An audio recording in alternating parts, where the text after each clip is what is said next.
Student, क्या होते होंगे शीर्ष लंब, माध्यिका, लंब समद्विभाजक, संगामी रेखाएं? क्या होता होगा इन सब में अंतर यानी कि डिफरेंस? और ये सब त्रिभुज में कैसे वर्क करते होंगे, ये सब जानेंगे आज की इस वीडियो में। इससे पहले आप सबका स्वागत है आपके अपने चैनल स्टडी विथ नायक में, जहां मैं पढ़ाऊंगी और आप पढ़ेंगे मेरे साथ मैथ। जैसे समय के पैर नहीं पंख होते हैं, वे चलता नहीं उड़ता है। तो समय के साथ अपनी स्पीड बढ़ाइए, वरना समय से पिछड़ जाएंगे। और उसी स्पीड से आज मैं आपको बताने जाऊंगी स्ट्रैटेजी, वो भी इन थ्योरम्स को याद रखने की, कि आप इन थ्योरम्स को कभी ना भूल पाएँ और समझ पाएँ कि इन थ्योरम्स में आपस में क्या रिलेशन है और इनके क्या क्या यूजेस हैं। सो चलिए पढ़ना शुरू करते हैं। स्टूडेंट्स, एक्सरसाइज 10.2 की थ्योरम्स को शुरू करने से पहले हम त्रिभुज की कुछ बेसिक्स, डेफिनेशंस और बेसिक फंडामेंटल को देखेंगे कि माध्यिका क्या होती है, लंबवर्धक क्या होता है, कोणों के समद्विभाजक क्या होते हैं। चलिए देखते हैं। माध्यिका किसी भी त्रिभुज में वह लाइन या वह रेखा होती है जो उसके किसी एक कोने से यानी एक शीर्ष से सम्मुख भुजा यानी सामने वाली भुजा के मध्य बिंदु से मिलाई जाए। ये त्रिभुज की माध्यिका होती है। माध्यिका का कॉन्सेप्ट ऐसा होता है कि ये त्रिभुज की सम्मुख भुजा को, जिस कोने से शुरू होकर दूसरी भुजा पर मिल रही है, उस भुजा को बराबर दो भागों में बांटती है। और लंबवर्धक, भुजाओं के लंबवर्धक यानी लंब समद्विभाजक क्या होते हैं? जो लंब समद्विभाजक होता है यानी परपेंडिकुलर बाइसेक्टर होता है, उसका कॉन्सेप्ट ये होता है कि वो किसी एक कोने से सम्मुख भुजा पर लंब डाला जाता है। लंब यानी 90 का निर्माण किया जाता है। और किसी भी त्रिभुज में जो लंब समद्विभाजक होता है वो 90 का निर्माण करने के साथ साथ उस भुजा को बराबर दो भागों में बांटता है। जबकि माध्यिका ऐसा नहीं करती कि उसे समकोण पे काटती नहीं है, बस बराबर दो भागों में बांटती है। और जबकि जो भुजा का लंब समद्विभाजक होता है यानी परपेंडिकुलर बाइसेक्टर होता है, ये भुजा पे 90 डिग्री का कोण बनाने के साथ साथ भुजा को बराबर दो भागों में भी बांटता है।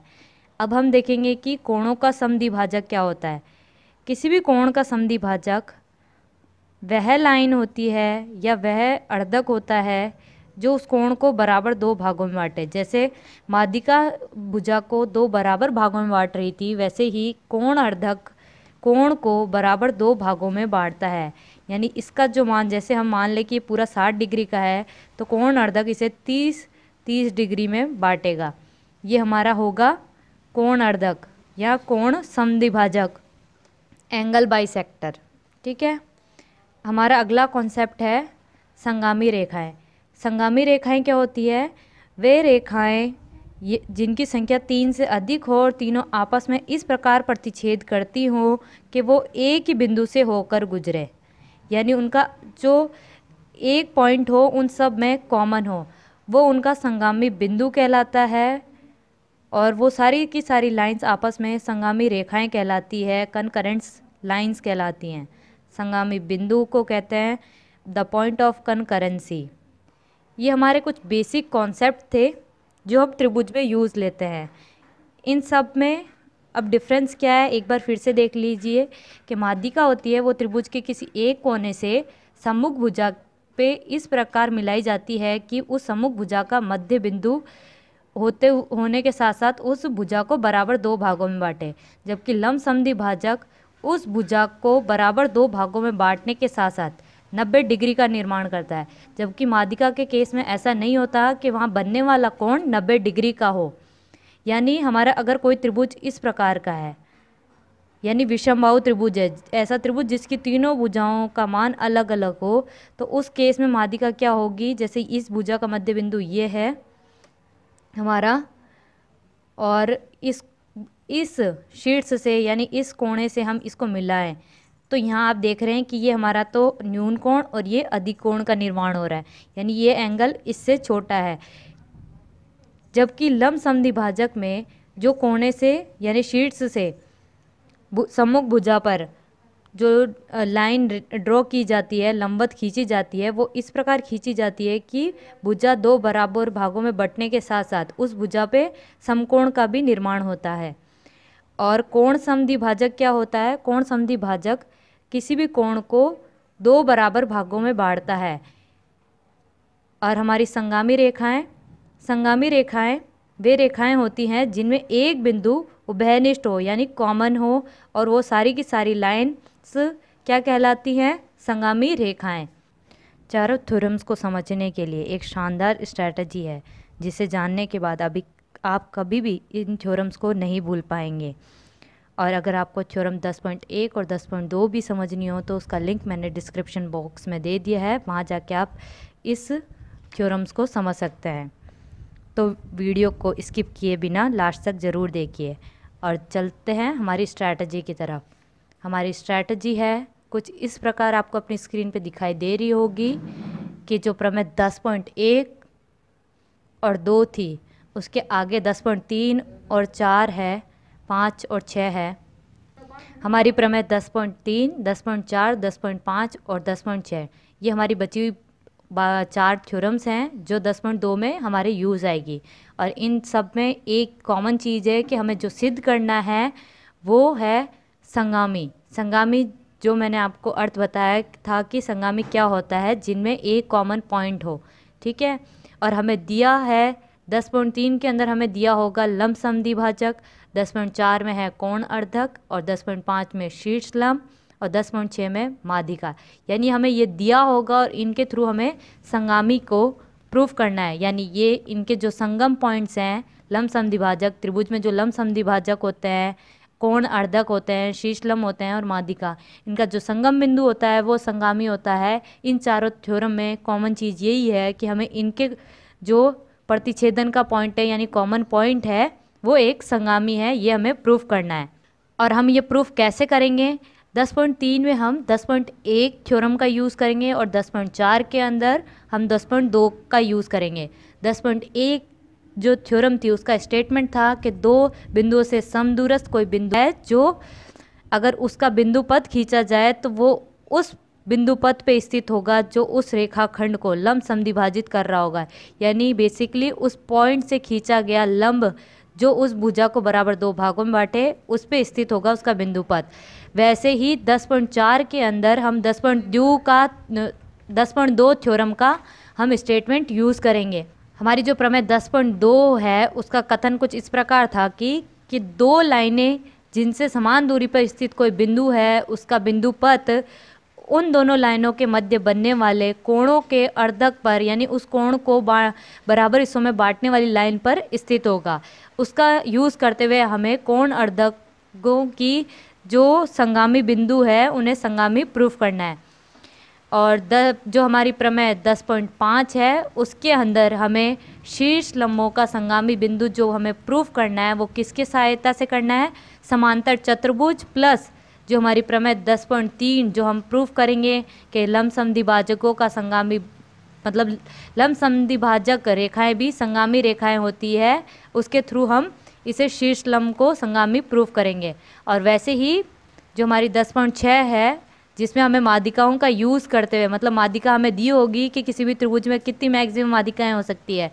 जैसे हमारी 3 माध्यिकाएं होंगी और उन तीनों माध्यिकाओं का जो संगम बिंदु होगा यानी वो कॉमन पॉइंट होगा उसको संगामी प्रूफ करने के साथ साथ हमें ये भी बताना है कि वो जो संगामी बिंदु है वो माध्यिका को 2:1 में डिवाइड करता है।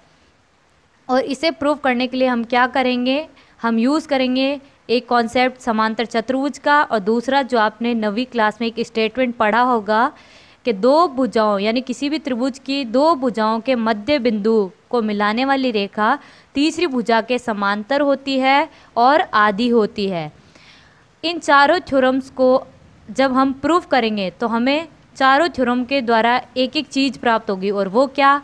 10.3 में जब हम लंब समद्विभाजकों का जो संगामी बिंदु प्राप्त करेंगे वो क्या होगा? किसी भी त्रिभुज का परिकेंद्र होगा। यानी लंब समद्विभाजकों का संगामी बिंदु हमारा परिकेंद्र कहलाएगा। वैसे ही 10.4 के अंदर जो कोण अर्धकों का संगामी बिंदु है वो अंतःकेंद्र कहलाएगा। और वैसे ही जो हमारी 10.5 थ्योरम होगी उसमें शीर्ष लंबों का जो संगामी बिंदु होगा वो लंब केंद्र, और जो माध्यिकाओं के द्वारा जो संगामी बिंदु प्राप्त होगा वो हमारे त्रिभुज का केंद्र कहलाएगा। हमारी जो प्रमेय 10.3 है, त्रिभुज की भुजाओं के लंब समद्विभाजक संगामी होते हैं। यानी हमें कोई त्रिभुज दिया है जिसकी भुजाओं के लंब समद्विभाजक दिए हुए हैं, उन्हें हमें संगामी प्रूफ करना है। अब हमें जो दिया है एक बार हम उसका कच्चा डायग्राम ड्रॉ करेंगे। जैसे कि हमारा त्रिभुज है ABC, और इस ABC त्रिभुज में हमें तीनों भुजाओं के लंब समद्विभाजक दिए हैं। यानी शीर्ष A से BC पे लंब समद्विभाजक क्या होता है?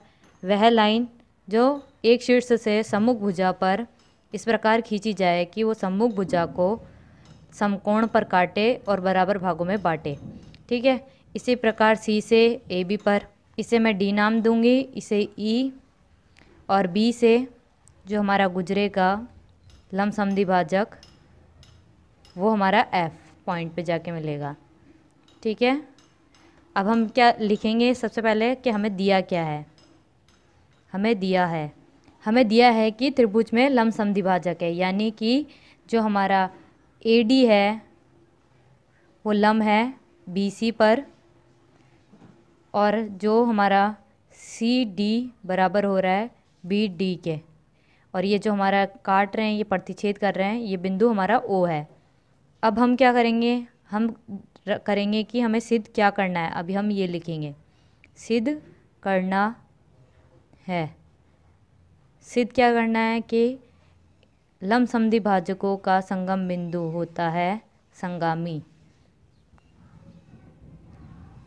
यानी जो बिंदु O है वो हमारा तीनों का कॉमन पॉइंट है। किनका? लंब समद्विभाजकों का। हमें ये प्रूफ करना है लंब समद्विभाजक संगामी होते हैं।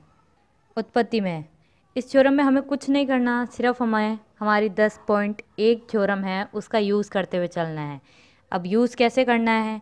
देखिए, जो हमारी AB है उन दोनों से जो लंब समद्विभाजक हैं वो है BF और AT। ये दोनों पॉइंट O पे काट रहे हैं। ठीक है, और ये जो हमारे तीनों, जैसे हम पहले लेते हैं पॉइंट A और B, ये दोनों पॉइंट हैं और इनसे लंब समद्विभाजक हैं जो ऐसे काट रहे हैं, और जो C से आ रहा है वो लंब समद्विभाजक वो AB पे लंब है। यानी जो हमारा बिंदु O है वो A व B से थ्योरम 10.1 के अनुसार समान दूरी पर स्थित है। क्यों? क्योंकि ये पॉइंट जो है वो CE के पथ पे स्थित है, O पॉइंट है जो। तो हम कह सकते हैं प्रमेय 10.1 के अनुसार कि बिंदु A व B से बिंदु AB के लिए O बिंदु समान दूरी पर स्थित है, जिसकी वजह से O समदूरस्थ है। यानी हमारा OA बराबर है OB के, और इसी प्रकार हम कह सकते हैं कि बिंदु B व C से O समदूरस्थ बिंदु पर स्थित है। कैसे? प्रमेय 10.1 के अनुसार जो हमारा पॉइंट B और C है उस पर जो लंब AD है, लंबवत होने के कारण हमारा OB बराबर है OC के। और इसी प्रकार जो हमारा पॉइंट कौन कौन सा बचा? AB हो गया, BC हो गया, यानी AC। A व C से देखा जाए तो वो भी बिंदु O से समदूरस्थ होगा AC के लिए। क्यों? क्योंकि जो B से लंबवत दूरी दी गई है, यानी लंब डाला गया है BF, वो थ्योरम 10.1 के अनुसार OA बराबर OC करता है। इस प्रकार हम इसे समीकरण 1, समीकरण 2 और समीकरण 3, तीनों समीकरणों के अनुसार हमारा जो OA बराबर OB बराबर OC हो जाएगा। यानी कि इस त्रिभुज में देखिए, जब ये तीनों लाइंस आपस में बराबर हो जाएगी उसका मतलब है कि इन तीनों लाइंस का जो कॉमन पॉइंट है वो O है, जहाँ से इनकी दूरी बराबर है। यानी बिंदु A से O की दूरी बराबर है, B से O की और C से O की। यानी तीनों जो हमारे लंब समद्विभाजक थे उनका कॉमन पॉइंट क्या है? लंबसमद्विभाजकों का कॉमन पॉइंट O है, यानी हमारे जो लंबसमद्विभाजक थे वो उनका संगम बिंदु O है। लंबसमद्विभाजकों का संगम बिंदु O है, और इससे हमारी ये थ्योरम प्रूफ होती है कि किसी भी त्रिभुज की भुजाओं के लंबसमद्विभाजक संगामी होते हैं। हमें जो 10.3 थ्योरम के अनुसार जो त्रिभुज की भुजाओं के लंबसमद्विभाजकों के कारण जो संगामी बिंदु प्राप्त हुआ है वो हमारा क्या कहलाता है, हमारा परिकेंद्र कहलाता है। मतलब हमने क्या प्रूफ किया कि OA बराबर है OC बराबर है OB के, यानी हम O को जब केंद्र मानकर इस दूरी को त्रिज्या मानते हुए एक वृत्त खींचेंगे तो हमें एक त्रिभुज के बाहर की ओर एक वृत्त प्राप्त होगा जो इस त्रिभुज के लिए मतलब इस सर्कल का इस त्रिभुज के कारण परिकेंद्र कहलाएगा। हमारी जो नेक्स्ट प्रमेय है 10.4 उसका स्टेटमेंट कुछ इस प्रकार का है कि त्रिभुज के कोणों के समद्विभाजक यानी कोणों का जो अर्धक है वो संगामी होते हैं, यानी उनमें भी एक कॉमन पॉइंट होता है तीनों का। ये हमें प्रूफ करना है, और प्रूफ करने के लिए वही पहले हम कच्चा डायग्राम बनाएंगे, और उस डायग्राम में हमें क्या दिए हैं, कोणों के समद्विभाजक। हमारी तो 10.3 थ्योरम थी तो उसमें तो हमें भुजाओं के लंब समद्विभाजक दिए थे, और 10.4 में हमें जो दिया है वो कोणों का, यानी हमारा कोई त्रिभुज है ABC और उस ABC में हमें हर प्रत्येक कोण का हमें समद्विभाजक दिया है, यानी ये एंगल बराबर दो भागों में बट रहा है। और इसी प्रकार जो हमारा एंगल C का अर्धक है वो इस एंगल C को बराबर दो भागों में बांटेगा, और एंगल A का भी कोण अर्धक यानी एंगल A को दो बराबर भागों में बांटने वाला लाइन इन दोनों एंगल्स को बराबर बांटेगी। जो कोण अर्धक होता है वो कोण को बराबर बांटने के साथ साथ भुजा को भी बराबर हिस्सों में बांटता है, क्योंकि जिस कोण का मुंह जितना खुला होगा, यानी ये इस एंगल का मुंह ये खुला है और इस एंगल का मुंह ये खुला है, यानी ये दोनों जब बराबर हैं तो इनके जो सम्मुख भुजा है वो भी आपस में बराबर होगी। अब ये हुई नॉलेज की बात। अब हम सबसे पहले क्या करेंगे, हमें क्या दिया है ये नोट करेंगे। हमें दिया है angle B, angle A, angle C के अर्धक, और इनके हम नाम दे देते हैं ABCD EF, यानी BE अर्धक है किसकी, एंगल B की, और CD अर्धक है एंगल C की, और AF अर्धक है एंगल A की। ये हमें गिवन है, और हमें ये प्रूफ करना है कि तीनों A की पॉइंट में मिलते हैं, यानी O पर मिलते हैं, यानी इनका एक संगम बिंदु है, ये हमें प्रूफ करना है। तो ये हम सिद्ध करने में लिख लेंगे कि हमें क्या सिद्ध करना है। हमें सिद्ध करना है कि तीनों का जो एक संगामी बिंदु होता है, यानी तीनों अर्धकों का एक संगामी बिंदु होता है, यानी एक पॉइंट कनकरेंट होता है, संगामी बिंदु होता है। अब हम क्या करेंगे, उत्पत्ति करेंगे। उत्पत्ति करने के लिए मैंने क्या बताया था स्ट्रैटेजी में है कि प्रमेय जो 10.4 है उसमें जो हमें कोणों का समद्विभाजक संगामी प्रूफ करना है उसके लिए हम किसका यूज़ करेंगे, प्रमेय 10.2 का। और जो 10.2 थी उसका कथन हमारा क्या था, उसका स्टेटमेंट था कि जो कोणों का अर्धक होता है, यानी दो लाइन से हमारे कोण जनरेट होता है, और दोनों लाइन से अगर कोई समान दूरी पे स्थित पॉइंट है तो वो उस कोण द्वारा निर्मित जो अर्धक होगा उस पे स्थित होगा। यानी कि जो हमारा जो एंगल B है, अगर हम इसे लाइन मान लें, लाइन L, और इसे M मान लें, और इसे मान लें कि ये हमारे कोणों का अर्धक है, तो ये जो पॉइंट है ये यहाँ लंबवत है, और ये भी पॉइंट यहाँ पे लंबवत है। ये ऑटोमेटिक प्रूफ होगा। क्यों? क्योंकि हमारी प्रमेय 10.2 थी जो यही कहती थी कि कोई पॉइंट जो कोण के अर्धक पर स्थित हो वो समान दूरी पर स्थित होता है। यानी हमारी प्रमेय 10.2 के अनुसार क्या होगा कि OD बराबर होगा OF के लिए। क्यों? क्योंकि एक एंगल B का अर्धक है, एंगल बी का जो अर्धक है पॉइंट ओ से गुजरता है, ये पॉइंट ओ का लोकस हुआ इसका अर्धक, और ये दो लाइन एल और एम मानी जाए, तो इस बिंदु से ये जो दूरियां होंगी ये समान होंगी। और इसी प्रकार जो एंगल बी का अर्धक होगा उस पे स्थित अगर बिंदु ओ होगा तो बिंदु ओ से इस लाइन की, इसको हम एल और इसको एन माने, तो हमारी जो लाइन एल और एम है उनसे समान दूरी पर स्थित होगा।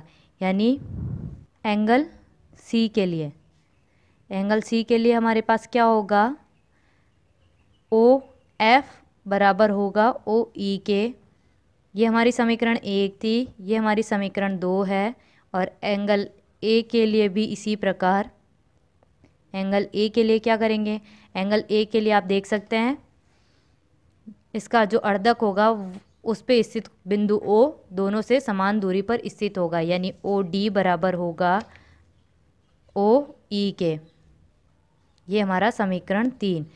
समीकरण 1, 2, 3 को जब हम देखते हैं तो हमें क्या प्राप्त होता है कि ओ डी बराबर है ओ ई के और ओ ई बराबर है ओ एफ के। ओवरऑल तीनों आपस में बराबर है, यानी ओ डी बराबर है ओ एफ के बराबर है ओ ई के। यानी कि जो कोणों के अर्धक थे, डायग्राम में दिख रहा है कि यानी कोणों के जो अर्धक थे उनका एक संगम बिंदु है, संगामी बिंदु है, जो इस त्रिभुज के लिए इस थ्योरम के अकॉर्डिंग क्या कहलाता है, अंत्य केंद्र। यानी इस केंद्र को अगर हम सर्कल का केंद्र माने और ओ एफ का एक सर्कल की त्रिज्या माने तो हम एक त्रिभुज के अंदर एक सर्कल का निर्माण कर सकते हैं। और ये निर्माण करने के लिए, यानी हम आगे रचनाओं में पढ़ेंगे कि किसी भी त्रिभुज के अंदर अगर हम अंतःवृत्त का निर्माण करेंगे तो उसके लिए हमें कोण अर्धकों की ज़रूरत पड़ती है। यानी थ्योरम 10.4 के अनुसार कोणों के अर्धक के संगामी बिंदु क्या कहलाते हैं, अंत्य केंद्र कहलाते हैं। यानी अंत्य केंद्र ओ से अंतःवृत्त का निर्माण होगा। हमारी जो प्रमेय 10.5 है उसका जो कथन है वो है त्रिभुज के तीनों शीर्ष लंब संगामी होते हैं। यानी एक शीर्ष से सम्मुख भुजा पर डाला गया लंब यानी शीर्ष लंब उनके संगामी बिंदु होते हैं। ये हमें प्रूफ करना है। इसके लिए मैंने क्या किया है, एक त्रिभुज कच्चा ड्रॉ किया है। ABC त्रिभुज है और उसमें शीर्ष लंब प्रत्येक शीर्ष से प्रत्येक कोने से खींचे गए हैं। यानी ए से एक शीर्ष लंब खींचा गया है AD, B से खींचा गया है BE और C से CF शीर्ष लंब। अब क्या करेंगे, हम सबसे पहले देखेंगे कि हमें क्या दिया है, ये हम पहले नोट डाउन कर लेंगे। हमें दिया है कि 3 शीर्ष लंब हैं त्रिभुज ABC के अंदर, 3 शीर्ष लंब हैं यानी AD, BE और CF तीनों शीर्ष लंब हैं। ये हमें गिवन है। शीर्ष लंब यानी एल्टीट्यूड। अब हमें सिद्ध क्या करना है कि ये तीनों जो शीर्ष लंब हैं ये एक कॉमन पॉइंट से होकर गुजरते हैं। ये हमें सिद्ध करना है। यानी इनका जो कॉमन पॉइंट है वो O है। यानी AD, BE और CE एक बिंदु से होकर गुजरते हैं। ये हमें प्रूफ करना है। एक बिंदु से होकर गुजरते हैं और वो बिंदु कौन सा है, O। ये हमारा पॉइंट O हुआ। अब इसके लिए हम क्या करेंगे, रचना करेंगे।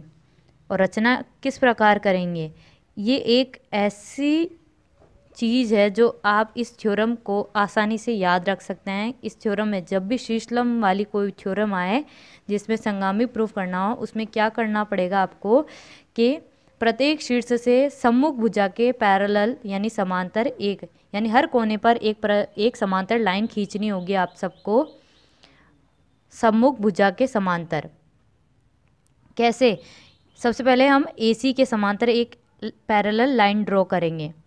जब हम पैरेलल लाइन प्रत्येक शीर्ष से यानी प्रत्येक कोने पे एक पैरेलल लाइन खींचेंगे, और किस प्रकार खींचेंगे कि AC के पैरेलल पॉइंट B पे एक पैरेलल लाइन खींचेंगे यानी समांतर लाइन खींचेंगे, और AB के पैरेलल C से होते हुए एक पैरेलल लाइन खींचेंगे, और ऐसे ही BC के पैरेलल यानी समांतर बिंदु A से होते हुए एक ऐसे लाइन खींचेंगे कि एक हमें नया त्रिभुज जो ऐसे इस प्रकार प्राप्त होगा जो ए बी सी को पूरी तरह कवर कर चुका होगा, यानी त्रिभुज पी क्यू आर जो है वो ए बी सी को उसके शीर्षों से टच करते हुए कवर कर चुका है।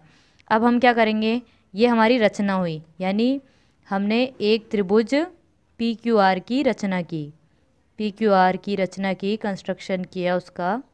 अब उत्पत्ति में क्या करना है, मैंने आपको स्ट्रैटेजी के अंदर बताया था कि इस थ्योरम के अंदर हमें कुछ नहीं करना, सिर्फ समांतर चतुर्भुज लेके आना है।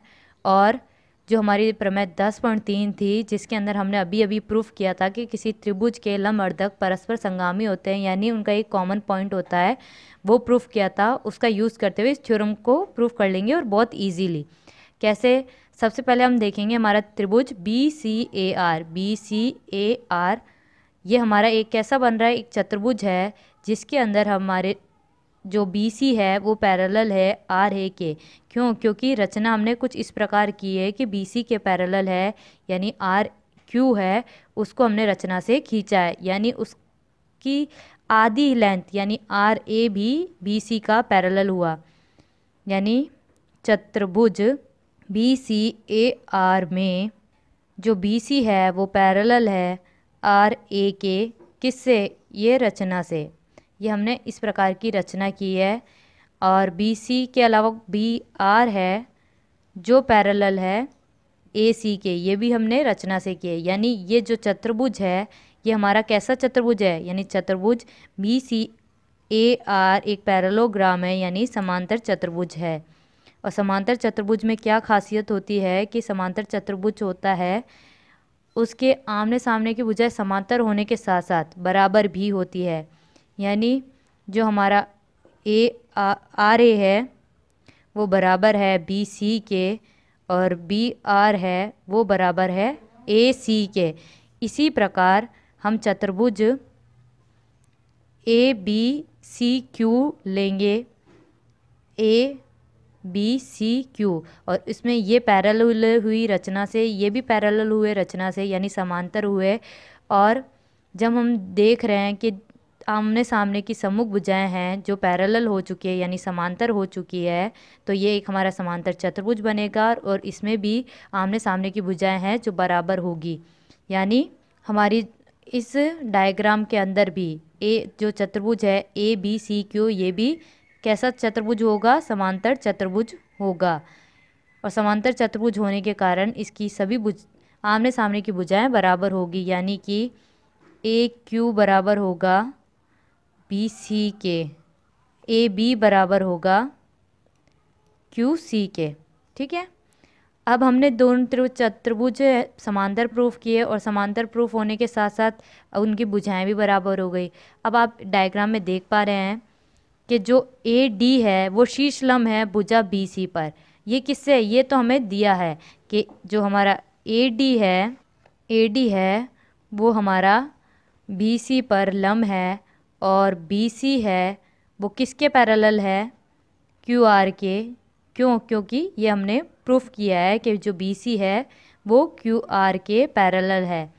अतः जो AD है, यानी अगर AD BC के लंबवत हुआ तो वो QR के भी लंबवत होगा।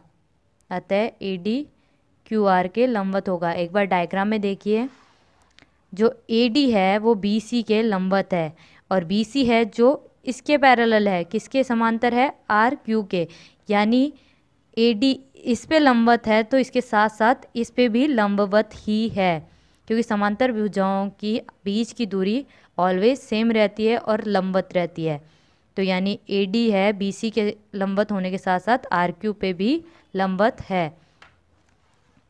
इसी प्रकार हम कह सकते हैं कि जो AD है वो QR का लंब अर्धक हुआ। QR का क्या हुआ, लंब अर्धक। जो AD है वो QR का लंब अर्धक है। क्यों, क्योंकि जो हमारी थ्योरम 10.3 थी उसमें हमने प्रूफ किया था लंब अर्धक कैसे हुआ। ये देखिए, हमने जो ABCQ समांतर चतुर्भुज लिया उसमें हमारा AQ बराबर है BC के और BC बराबर है RA के, यानी AQ बराबर हो गया यहाँ से आप देखिए कि हमारा जो ए क्यू है वो बराबर हुआ है आर ए के, जिसकी वजह से हमने कहा कि ए डी है वो हमारा क्यू आर पे लंब अर्धक है। इसी प्रकार जो बी ई है वो भुजा पी आर पर सी एफ भुजा पी क्यू का लंब अर्धक होगा, यानी लंबवत भी होगा और आधा भी बांटेगा।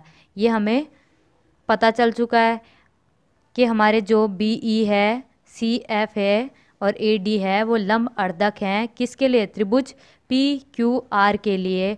और हमारी जो थ्योरम 10.3 थी, 10.3 के कथन के अनुसार, थ्योरम 10.3 के अनुसार जो लंब अर्धक होते हैं उनका एक कॉमन पॉइंट होता है, यानी संगामी बिंदु होता है।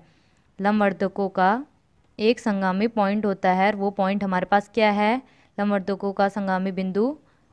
और इस थ्योरम के अंदर जो हमें संगामी बिंदु प्राप्त हुआ है वो हमारा लंब केंद्र कहलाता है। जब हम शीर्ष लंबों के संगामी बिंदु प्राप्त करते हैं किसी भी त्रिभुज में, तीनों शीर्षों को जब संगामी बिंदु प्राप्त होता है उसे लंब केंद्र कहा जाता है। प्रमेय 10.6 और एक्सरसाइज 10.2 के सभी उदाहरण हम अपनी अगली वीडियो में समझेंगे। और अगर आपने अभी तक मेरे चैनल को सब्सक्राइब नहीं किया है या मेरे चैनल पे नए हैं तो मेरे चैनल को सब्सक्राइब करें, और सब्सक्राइब कर दिया है तो उसके लिए धन्यवाद। और मेरी लेटेस्ट वीडियो का नोटिफिकेशन पाने के लिए बेल आइकन को ज़रूर दबाएं।